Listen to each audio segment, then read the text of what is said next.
Onslow County is experiencing a major housing shortage for both renters and buyers alike. Do you believe that Jacksonville should use its zoning plans and ordinances to make it easier to develop new housing? What is your position, and how would you address the housing shortage elected?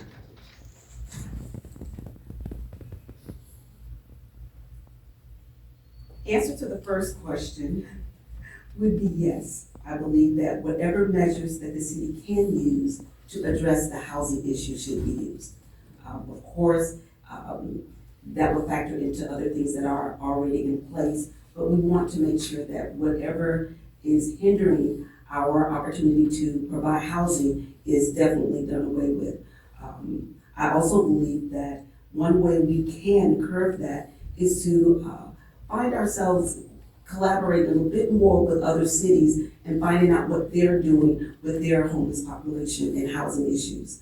I do believe we have down in Wilmington, the Eden Village, definitely a solution that has been made, but of course it took private funding to help make that or bring that into fruition. So I believe that we need to consider collaborating with those who have additional funding to make it possible.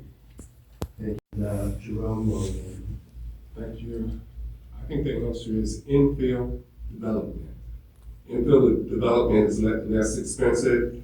You don't have to put in as much infrastructure. It's usually right around in the area.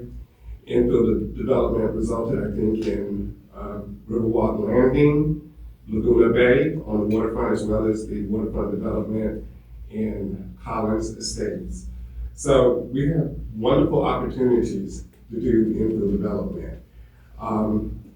I think New River was a blown opportunity. I never would have invested in the millions of dollars in the woodlands in Williamsburg before I took care of people in New River. It's good to feel people's pain. They came before City Council, and I think they were abandoned. Very good. Thank you, sir. We are now going to First off, I agree with Mickey on collaborating with cities who are, doing things right. It's always a good idea to go to someone who knows what's going on and get answers from the source.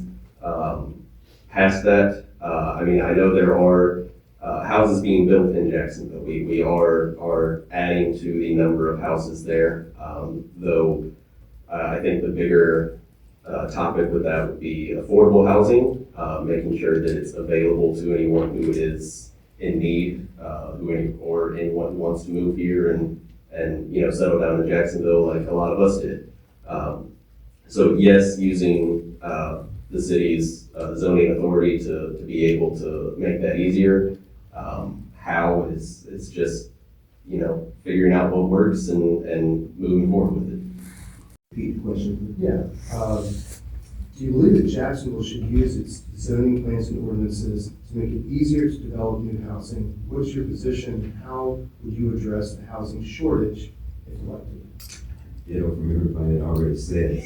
And yes, one of the things that we have started doing, like neighborhood improvement, has been actually creating options for affordable housing to actually take you through the process of making sure your budget is right.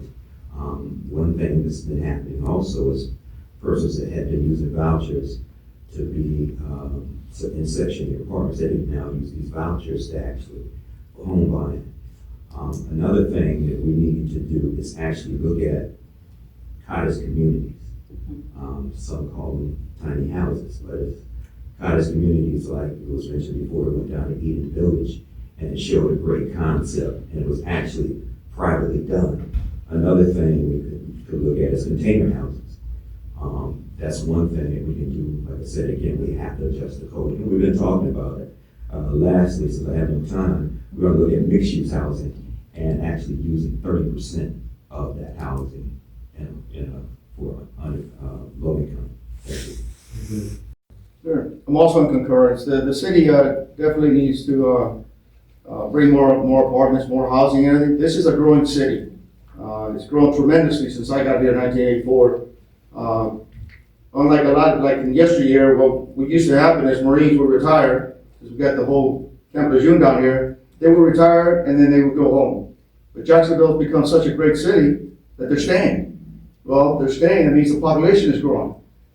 Just alone, our Hispanic population is growing, and a lot of the folks are actually finding good places to live here.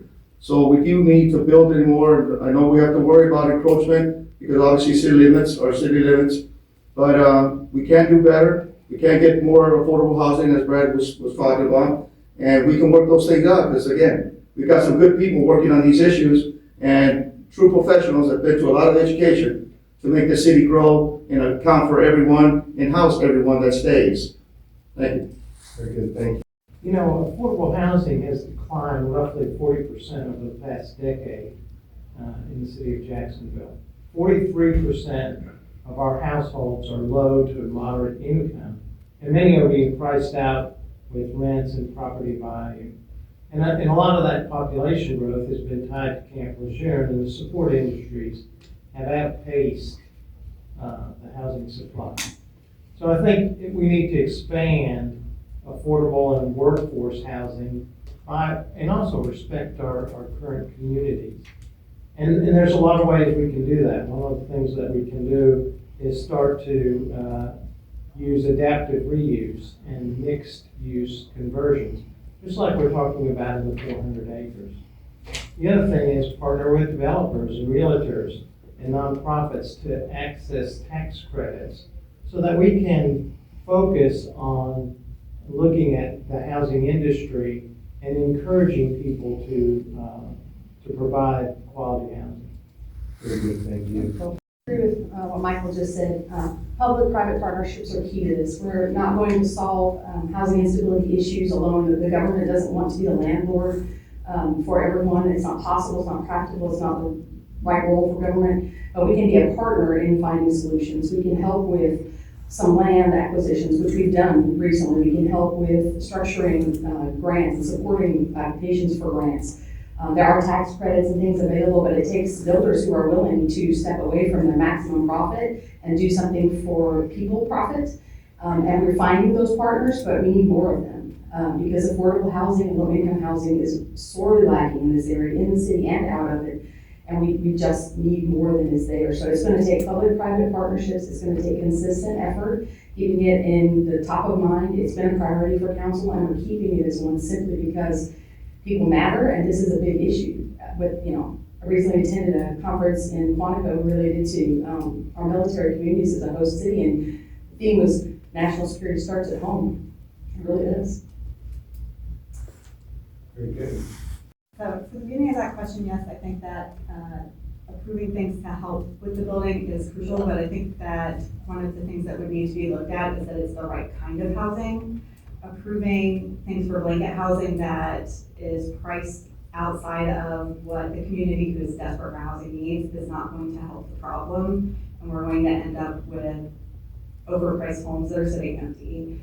We need to look at bringing in things that are going to match the income level of the average working person, not the average working person on Camp Lejeune. And those are vastly different.